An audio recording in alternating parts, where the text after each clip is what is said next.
A man in the Dominican Republic has reached the final leg of his journey to walk again. You might remember this man, Jose Encarnacion.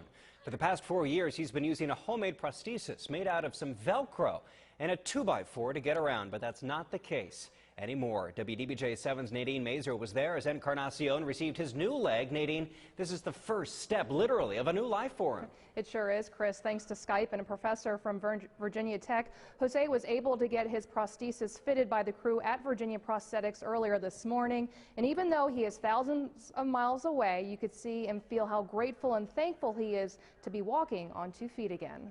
Sometimes life, he still feels a little discomfort below. Yeah, and that's not abnormal right now. Is all about second chances. He's promising you that he's going to learn how to do this quickly. That's Jose and his translator talking about how hard it's been to walk without a proper prosthesis. This is going to change my life completely.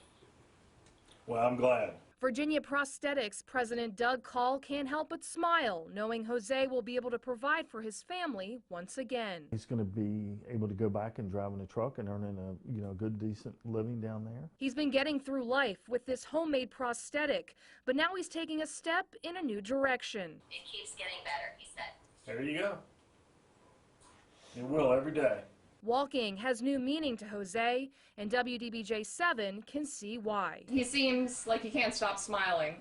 With just a few tweaks, You're going to externally or turn the foot out in relation to the socket. We're going to turn the foot out in relation to the socket. he can find and feel a sense of normalcy in his life again. After the first week, he should be able to wear it pretty much all day long. His life turned upside down after he lost his left leg in a motor scooter accident.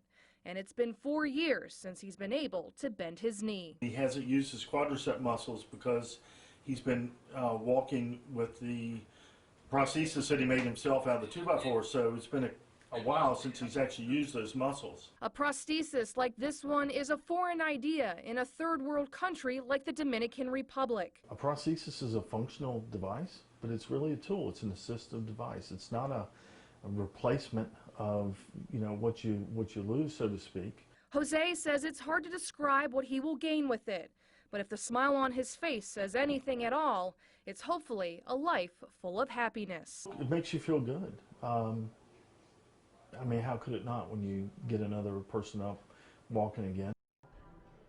Now, this whole story is really a reflection of teamwork. Virginia Tech professor Ken Reed hooked up with Virginia Prosthetics by chance. They were actually looking for a way to get the leg back to Jose as soon as possible. Reed is actually leading a group of students from Tech on a mission trip to the Dominican Republic and actually offered to make this special delivery. Now, Jose was forced to shine shoes for a living after his accident, but the new prosthesis will allow him to go back to driving a truck. Nadine Mazer, WDBJ.